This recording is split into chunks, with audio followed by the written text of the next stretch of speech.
Good morning. আজ আমাদের বিষয় ত্রিভুজ। ত্রিভুজ সম্পর্কে আমরা খুঁটিনাটি বিষয় আজকের ভিডিওয়ে জানবো, কারণ এগুলি জানা খুব জরুরি। জ্যামিতি শিখতে গেলে জ্যামিতির প্রথম স্টেপে ত্রিভুজ সম্পর্কে আমাদের জেনে নিতে হয়। প্রথমত ত্রিভুজ কাকে বলে বা ত্রিভুজ বলতে কি বুঝি।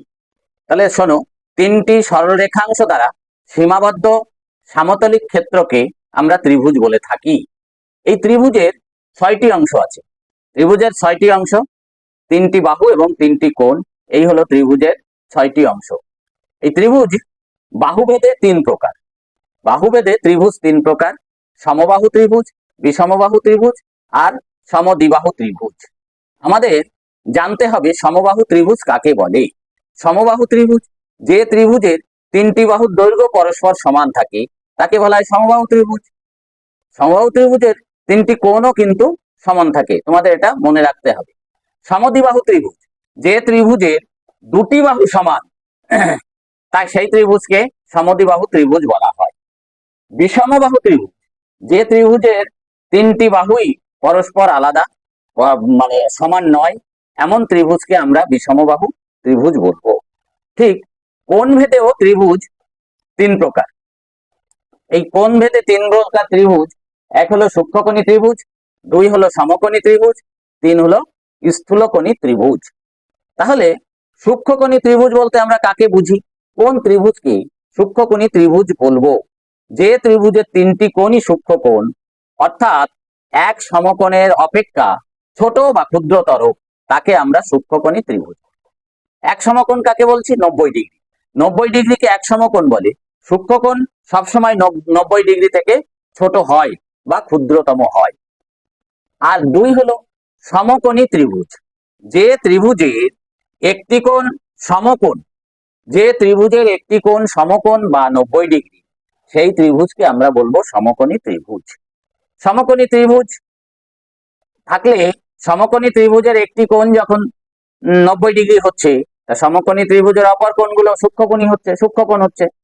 আর 3 নাম্বার হলো স্থূলকোণী ত্রিভুজ, যে ত্রিভুজের একটি কোণ স্থূলকোণ, স্থূলকোণ অর্থাৎ 90 ডিগ্রি থেকে বড়, 90 ডিগ্রি অপেক্ষা বৃহত্তম, কিন্তু 180 ডিগ্রি কোণের থেকে ছোট, সেই ত্রিভুজকে আমরা বলবো সূক্ষ্মকোণী ত্রিভুজ। তাহলে সেই ত্রিভুজকে আমরা বলবো স্থূলকোণী ত্রিভুজ। স্থূলকোণী ত্রিভুজ অর্থাৎ কি বললাম? যে ত্রিভুজের একটি কোণ 90 ডিগ্রি অপেক্ষা বড় কিন্তু 180 ডিগ্রি অপেক্ষা ছোট, সেই ত্রিভুজকে আমরা বলবো স্থূলকোণী ত্রিভুজ। এছাড়া ত্রিভুজের আরেকটি অংশ থাকে, তাকে বলে মধ্যমা। মধ্যমা কাকে বলে জানতে হবে। যে ত্রিভুজ, আমরা একটা ত্রিভুজ আগে যে কোনো একটা ত্রিভুজ এঁকে নিলাম। তাহলে এই ত্রিভুজটা দেখো, এখানে একটি ত্রিভুজ আঁকলাম, এ বি সি, একটি ত্রিভুজ এঁকে নিলাম। তাহলে এই যে ত্রিভুজের এই কৌণিক বিন্দু থেকে এর ঠিক বিপরীত বাহুর মধ্যস্থলে বা মধ্যবিন্দুর সংযোজক রেখাকে আমরা বলছি মধ্যমা। তাহলে এই যে বি এবং ডি, এখান থেকে এটা হয়ে গেল এর মধ্যমা। বিডি হলো এবিসি ত্রিভুজের মধ্যমা। তাহলে মধ্যমা কাকে বলবো?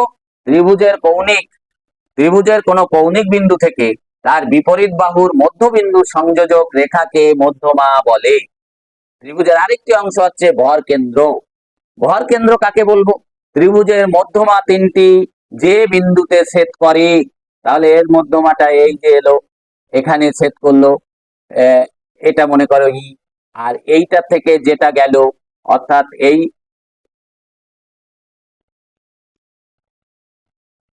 এখান থেকে যেটা গেল, এটা মনে করো এফ সি এফ। তাহলে এই যে মধ্যমা 3টি কোথায় মিলিত হয়েছে? মনে করো এখানে ও বিন্দুতে মিলিত হয়েছে। এই ও বিন্দু হলো ত্রিভুজের ভর কেন্দ্র। তাহলে ত্রিভুজের মধ্যমা 3টি যে বিন্দুতে মিলিত হয় বা ছেদ করে, সেই বিন্দুকে বলা হয় ভর কেন্দ্র। তাহলে বুঝতে পেরেছো? এগুলি খুব এসেনশিয়াল, খুব প্রয়োজনীয়। এগুলো তোমরা সব সময় মনে রাখবে এবং আমার ভিডিওটি দেখে তোমরা এগুলো প্র্যাকটিস করবে বা মনে রাখার চেষ্টা করবে। আমি আশা করি আমার চ্যানেলটিকে সাবস্ক্রাইব করবে, বেল আইকনটা বাজিয়ে রাখবে, তাহলে আমি যখনই ভিডিও করব তোমাদের কাছে চলে যাবে তার নোটিফিকেশন। ধন্যবাদ।